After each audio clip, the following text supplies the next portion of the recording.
Et maintenant, j'appelle Sylvain Chiron et Mathieu Novak à me retrouver pour parler de tourisme sous-marin responsable.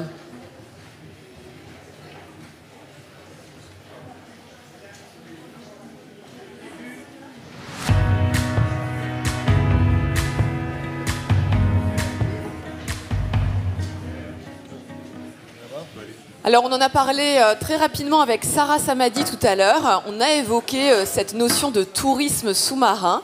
Donc ça va être l'objet de votre intervention, Sylvain, avec Mathieu. Eh oui, on va essayer. Ah, vous avez tort de partir. Hein, ah oui, c'est vous dommage. avez tort de partir Je vous rappelle, juste à tous ceux qui partent, je vous rappelle qu'il y a François Sarano en direct dans 20 minutes, Michel Ségonzac pour clôturer cette journée, et puis tout de suite Sylvain Chiron. Donc restez avec nous. Alors aujourd'hui, on a plongé avec des scientifiques, des militaires, des scaphandriers, ça donne envie. Hein. Ouais. Ça donne envie, et donc je vous présente Sylvain Chiron, qui va peut-être essayer d'ouvrir ses explorations à peut-être un public plus large. Alors déjà, merci d'être ici, parce que vous nous venez de Savoie. Alors j'ai regardé à peu près à vol d'oiseau, c'est à 750 km d'ici. Ouais, je suis dans les montagnes, moi je suis pas un marin. Et donc on va parler de votre parcours, mais 750 km pour venir ici, mais vous êtes aussi le premier privé à être allé dans l'espace.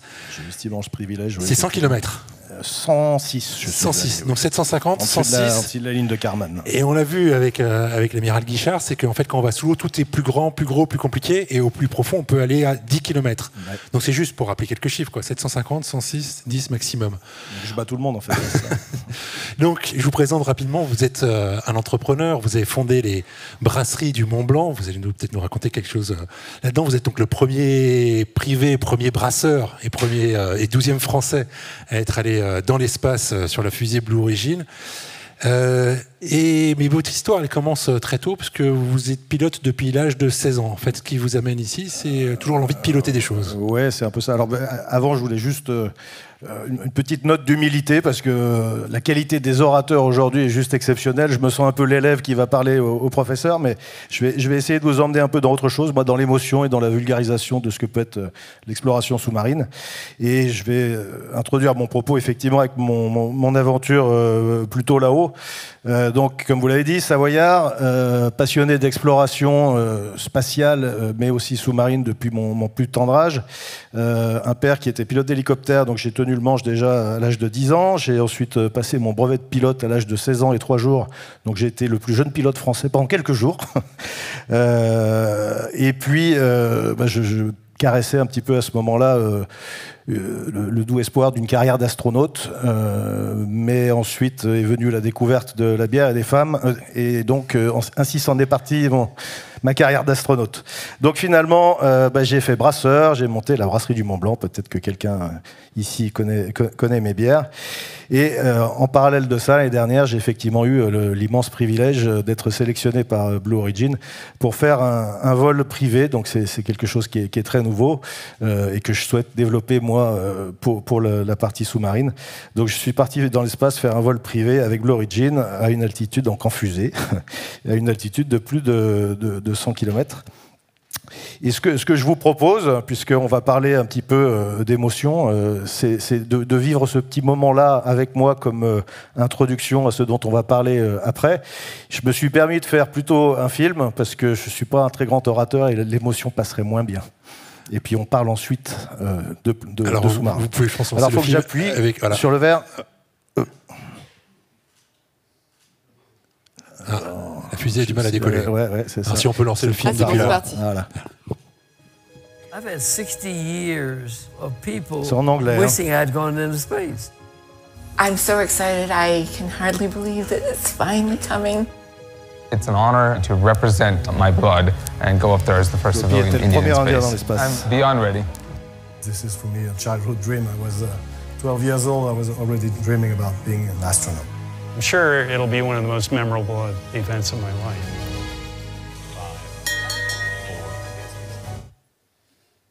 5, 4, 3, 2, 1.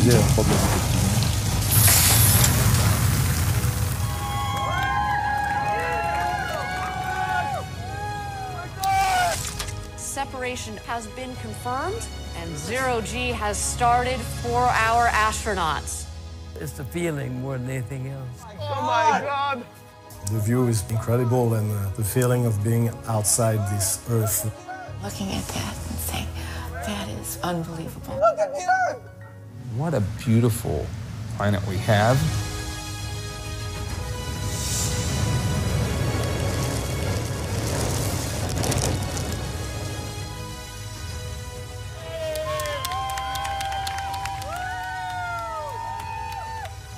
It's amazing. It really is. And the feeling of weightlessness is just...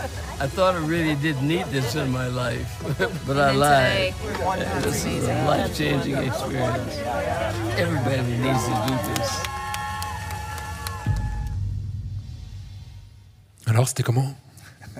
Vous avez vu la banane que j'avais, non? C'est une expérience transformative, c'est certain. Alors, vous n'êtes pas le premier sur ce plateau, et notamment Jacques Rougerie qui aurait dû venir, qui a dû annuler sa venue à la dernière minute puisqu'il a été appelé à New York aux Nations Unies, à faire le lien entre l'espace et le monde sous-marin. Comment ça vous est venu, vous? Vous voyez, Jacques parle des aériens, des terriens et des mériens. Alors, moi, j'étais passionné par l'espace et passionné par le monde sous-marin aussi. Plongeur, bouteille depuis déjà ma plus tendre enfance. Et il se trouve aussi que je suis pilote de sous-marin. Et en fait, c'est lors de ce vol dans l'espace que m'est venue une idée. Parce que le plaisir de ce genre d'expérience, c'est bien sûr de le vivre soi-même, mais c'est aussi de pouvoir le partager avec le plus grand nombre. En fait, on sait, savoir c'est bien, on sait qu'il faut faire attention à l'environnement, on sait qu'il faut faire attention aux océans, mais là-haut, c'est une évidence qui était encore plus prégnante. C'est-à-dire que vous connaissez la Terre, vous avez déjà vu des photos, vous avez déjà vu l'atmosphère, la courbure de la Terre, etc. Tout ça, on le sait, mais le vivre, c'est complètement autre chose, et ça démultiplie la puissance et la capacité pédagogique, entre guillemets, par un facteur de 100. C'est-à-dire que moi, quand j'étais là-haut, vraiment, il y a trois choses qui étaient très frappantes. C'était le sentiment d'être tout seul là-haut et l'humanité en bas, et cette espèce de privilège incroyable d'être là-haut. Mais surtout, c'était la beauté de la Terre. Donc la Terre vue d'en haut, c'est une beauté absolue. J'enfonce une porte ouverte, évidemment, tout le monde sait ça, l'a déjà vu en photo. Mais quand on y est vraiment, c'est une claque qu'on prend de façon violente. Donc on a la beauté et on a aussi la fragilité. La Terre vue d'en haut, quand vous voyez cette petite couche bleue qu'on avait en plus, qui était magnifique parce qu'on est parti tôt le matin, donc on avait le soleil rasant sur l'atmosphère, vous vous dites, mon Dieu, mais qu'est-ce que c'est beau, mais qu'est-ce que c'est fragile. Et bien, je pense que cette même expérience que j'ai eue là-haut, on peut l'avoir, non pas en regardant la Terre d'en haut cette fois-ci, mais en la regardant d'en bas. J'ai vécu, moi, à peu près la même chose lors de ma première plongée en sous-marin. Alors, pas les sous-marins dont on parlait, que ce soit des sous-marins militaires ou alors pour aller très bas, mais ces nouveaux sous-marins avec enfin, ils sont pas si nouveaux que ça, il y en a un qui est en bas là, mais avec une bulle acrylique où on est vraiment en immersion complète. On sait qu'il faut sauver les sous-marins, on sait qu'il faut sauver les océans, faire attention. Pour autant, on ne peut pas dire qu'il ne reste pas encore beaucoup de travail à faire. Donc de le savoir, c'est bien. De le voir, c'est mieux. C'est le travail qui avait commencé M. Cousteau. C'est le travail qui a été continué ensuite. On avait vu aussi des images d'Apollo pour ce qui est de l'espace. On voit maintenant des images des abysses. On découvre que dans les abysses, il y a de la vie, qu'il y a des créatures qu'on pourrait presque qualifier d'extraterrestres, tellement elles sont surprenantes. C'est le deuxième niveau, je dirais. Et le troisième niveau, et ce que moi je souhaite que le plus de monde puisse vivre à terme, c'est d'être vraiment dans le milieu. C'est-à-dire, dans l'espace, ça risque d'être encore un peu compliqué pour quelques décennies.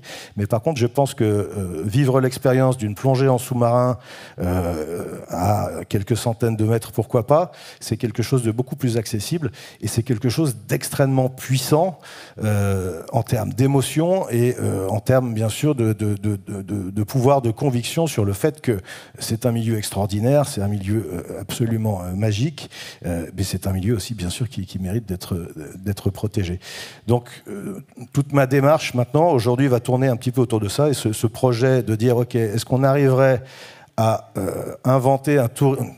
appelons ça tourisme ou exploration ou aventure, mais la même chose que moi, ce que j'ai pu vivre là-haut en regardant la Terre d'en haut, est-ce qu'on arriverait à inventer un modèle en bas en plongée, en regardant la terre d'en bas, qui puisse avoir les mêmes effets et produire la même expérience émotionnelle et le même effet pédagogique, entre guillemets. Alors ce projet il est en train de devenir extrêmement concret, parce que c'est ces jours-ci que vous allez recevoir votre premier sous-marin, le vôtre. Alors expliquez-nous à quoi il va ressembler, quel est ce projet? Alors, donc effectivement, ça mûrit depuis un certain temps. Ce projet a pris un petit peu de retard, parce que c'est des choses qui prennent du temps.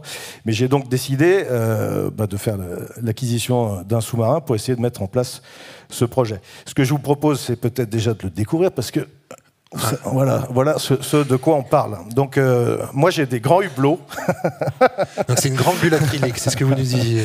Donc nous on a une très très belle vue panoramique. C'est un sous-marin qui va à 300 mètres. C'est un sous-marin, contrairement à des sous-marins expérimentaux, c'est ce qu'on pourrait appeler un sous-marin de série, c'est-à-dire qu'il en a été fabriqué une bonne dizaine de ce modèle-là. Donc au total, il va faire à peu près plus de 10 000 plongées d'historique avec absolument zéro incident. Donc on est 2 passagers devant, c'est les meilleures places, le pilote est derrière, une bulle acrylique à 180 degrés, et surtout le gros avantage de ce genre d'appareil par rapport à une plongée bouteille, c'est que là vous êtes au sec, vous n'avez pas besoin de faire de formation avant, vous êtes à pression atmosphérique constante, c'est-à-dire qu'on n'a pas du tout toute la partie décompression, etc., qu'on a en plongée scaphandre en général. Et vous avez une vue absolument panoramique. Vous pouvez même avoir votre petite bouilloire et café et une petite sono derrière pour mettre le grand bleu. Et donc l'expérience, elle est donc accessible à n'importe qui, sans aucun entraînement, sans aucun risque, sans aucune des difficultés qui pousseraient un bon nombre d'entre nous probablement à ne jamais faire de la plongée bouteille. Donc ça permet de prendre des gens complètement ordinaires qui n'auraient pas forcément fait le pas d'aller vers la plongée, vers la découverte du milieu sous-marin et de les emmener vivre une expérience absolument incroyable. Donc, bien sûr que ce sous-marin, il est parfait pour démocratiser l'accès, donc c'est vivre l'émotion de la plongée et l'émerveillement. Il peut aussi, bien sûr, servir à des missions scientifiques. Voilà, votre but, il n'est pas forcément uniquement commercial, touristique. Vous avez une autre idée derrière la tête. Il est à aucun moment commercial de toute façon, parce que le modèle économique de ça sera très difficilement lucratif. Il reste encore à inventer d'ailleurs. Mais l'idée, c'est effectivement de s'en servir pour partager ce que j'ai vécu avec un maximum de gens, et aussi de s'en servir comme plateforme qui serait mise à disposition, moyennant finance ou pas, c'est probablement moi qui vais supporter ça plutôt les premières années, à des missions scientifiques, d'exploration et du style de celle dont on a parlé éventuellement avant. Oui. Donc là, l'idée, expliquez-nous le déroulement d'une mission. Vous dites que ça descend à 300. En fait, la bulle, elle peut descendre plus bas que ça encore. Alors oui, ce modèle-là descend à 300 mètres. Les sous-marins de ce type-là, si on augmente l'épaisseur, ça peut aller jusqu'à 1000 mètres, je crois. Moi, je trouve que mon objectif, c'est vraiment de la découverte et de l'émotion. Donc, d'aller dans les abysses, c'est plutôt si on va vraiment chercher quelque chose en particulier. Là, à 300 mètres, ça permet d'être sur les premiers 100 mètres dans un endroit où vous avez quand même beaucoup de lumière. Vous allez pouvoir observer les poissons, la faune, etc. Et puis aussi de toucher un peu du bout du doigt comment on se sent quand il commence à y avoir plus du tout de lumière, qu'on va travailler exclusivement avec les projecteurs, et donc de vivre l'expérience absolument jusqu'au bout. Vous voulez plonger dans quelle région du monde ? Alors un peu partout. Ce sous-marin, donc, il va être envoyé dans un premier temps à Curaçao au mois de janvier. Là, il est en train d'être terminé, il finit ses audits. Au mois de janvier, on va former 2 équipages à Curaçao. Ensuite, il va revenir en France pendant 2 mois dans le lac du Bourget, devant chez moi, où on va faire 2 missions. Il y a une mission scientifique d'étude des ombres chevaliers et une deuxième mission plutôt historique où on va aller faire des images sur un avion allemand de la Seconde Guerre mondiale qui a coulé là. Ensuite, il va partir dans les Grands Lacs sur un bateau de croisière qui propose, lui, justement, des plongées aux passagers de ce bateau. Ça m'intéresse beaucoup de voir comment ils opèrent, justement, pour pouvoir voir comment organiser cette activité touristique. Et ensuite, quelque part en octobre de l'année prochaine, il reviendra en France et là, on va vraiment débuter nos opérations propres. D'ici là, on aura le bateau, on aura toute l'infrastructure nécessaire. Alors, sur ces sous-marins, on est obligé de quand même parler de la notion de danger. Comment vous l'appréhendez, puisqu'on est ici tous un peu traumatisés de la disparition récente de Paul Nargelet, évoqué par Bernard Covin tout à l'heure, et qui a été une catastrophe même en termes d'image pour les voyages sous-marins. Alors, comme je vous le disais, c'est vraiment pas des machines expérimentales, ce qui était le cas du Titan, qu'il était sans doute même un peu trop, ce qu'on a pu voir après. Donc la sécurité est évidemment au centre d'une plongée loisir telle que celle-là. Il y a, donc comme je vous le disais, ce sont des sous-marins qui sont audités, un peu comme un avion, c'est-à-dire que tous les ans, ils vont suivre un audit complet. Tous les 5 ans, ils sont démontés complètement, remontés pour être sûr qu'il n'y a aucun problème. On va bien sûr faire en sorte de ne pas se mettre dans des situations dangereuses. Et puis après, il y a plein de systèmes à l'intérieur du sous-marin qui font qu'on va éviter tous les dangers. Donc on va vérifier l'intérieur de l'atmosphère en permanence pour vérifier qu'on a bien le bon mélange oxygène-gaz carbonique, vérifier qu'il n'y a pas de gaz vicié, auquel cas on peut éventuellement mettre un masque. On va avoir à faire face au principal danger de la plongée en sous-marin, qui est de rester coincé au fond. Donc, normalement, ça n'arrive pas, mais principalement, ça va être si on s'en mêle dans quelque chose. Donc, on a un système de poids largable, qui est une plaque qui est sous le sous-marin, qu'on peut larguer si besoin. On va avoir des ballasts qu'on peut utiliser, qu'on va gonfler, qui vont remonter le sous-marin. On peut avoir des systèmes qui vont éjecter, je pense qu'on le voit, il y a un bras robotisé, si jamais c'est lui qui en met là dans quelque chose, on peut l'éjecter. On a même, si vraiment on est en grande difficulté, un système avec une bouée qui va remonter à la surface, donc qui signale la position du sous-marin et qui permet éventuellement de le tirer de là où il est. Donc tout est vraiment mis en œuvre sur ce genre d'appareil pour que la sécurité soit totale. Et d'ailleurs, c'est ce que je vous disais, ce modèle-là totalise sans doute plus d'une 10 000 plongées sans jamais aucun accident. Quelques incidents évidemment, mais aucun accident. Alors il faut que je vous pose quand même la question qui fâche et qui a été formulée dans les questions que j'ai reçues là ici, qui dit en quoi Blue Origin est au bénéfice de la Terre, mais je vais la dire plus largement. Comment est-ce qu'on peut allier, puisque vous parliez de la fragilité de la Terre, on a parlé tout le week-end de la fragilité de l'océan, comment est-ce qu'on peut allier ce tourisme, on va utiliser ce mot-là, avec la durabilité ? Alors, on va peut-être pas rentrer dans Blue Origin et le tourisme spatial, mais bon, il faut quand même savoir que c'est des fusées qui sont entièrement réutilisées, que ça marche à l'hydrogène, contrairement à ce que tout le monde pense, donc ça rejette de la vapeur d'eau. Pour ce qui est du sous-marin, l'intérêt, c'est quoi ? Bon, d'abord, là, pour le coup, on n'a aucun rejet, on est électrique, on ne va jamais près du relief en bas, donc on ne va pas abîmer les coraux, quoi que ce soit. On est toujours en flottabilité légèrement positive, donc en fait, quand on veut descendre, on va pousser les moteurs vers le haut, donc tous les remous se font vers le haut, on va pas non plus brasser la vase, puis de toute façon on n'y verra plus rien si on fait ça. Et surtout, c'est un outil, comme je vous disais, qui est pédagogique, et je pense que ça permet de faire découvrir à des gens qui ne l'auraient pas forcément fait ce que c'est que les fonds marins, ce que c'est que la biologie marine, et je crois que ça a été dit précédemment, on aime ce qu'on connaît et on protège ce qu'on aime. Donc le fait d'emmener des gens, que ce soit dans l'espace ou que ce soit sous l'eau, la terre vue d'en haut, la terre vue d'en bas, c'est à mon avis complètement au bénéfice de la prise de conscience qu'on est tous sur le même bateau et qu'il faut en prendre soin. Donc votre réponse, c'est la pédagogie. Mais justement, vous, votre rapport personnel, question toujours posée par le public, à la protection de l'environnement et au réchauffement climatique ? Alors, je ne sais pas si mon opinion personnelle est vraiment très intéressante, mais je partage évidemment, comme tout le monde, la conviction profonde qu'il faut essayer de faire le maximum. Mais c'est ma petite pierre à l'édifice en me disant, si j'arrive à faire prendre conscience à un maximum de gens que c'est un milieu d'une beauté incroyable et que ça mérite d'être préservé, je pense qu'une partie du job est faite. Ouais. Une question plus légère, quelqu'un qui vous remercie d'avoir créé la marque de brasserie et qui rend ses apéros magiques, mais est-ce que vous pensez plus sérieusement faire des bières sous-marines comme la marque Narcos, que j'avoue ne pas connaître ? Alors la marque Narcos, je crois que c'est le fabricant de sous-marins qui a fait une marque comme ça. C'est sans doute ce que j'ai fait de mieux pour l'humanité, c'est que j'ai créé 3 bières championnes du monde. Donc effectivement, tout ce que je pourrais faire après, ça va pas avoir beaucoup d'importance. Mais non, bière sous-marine, pas tout de suite, non. Petit clin d'œil, je le cite quand même, un rapport entre votre nom et les Bugatti Chiron.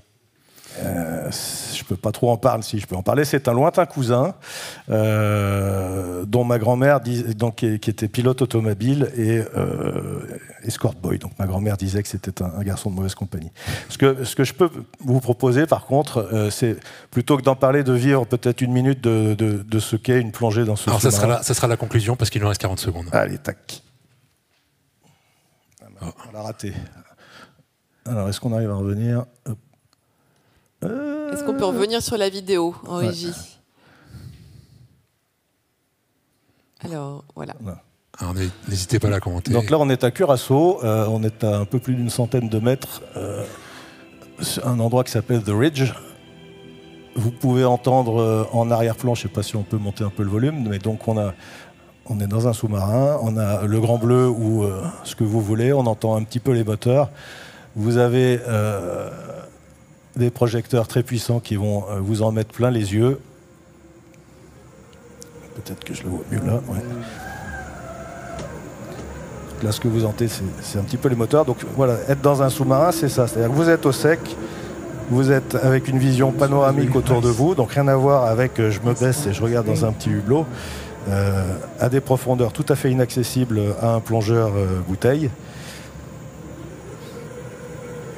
Et on est capable de se déplacer avec ces systèmes de moteur un petit peu comme on veut.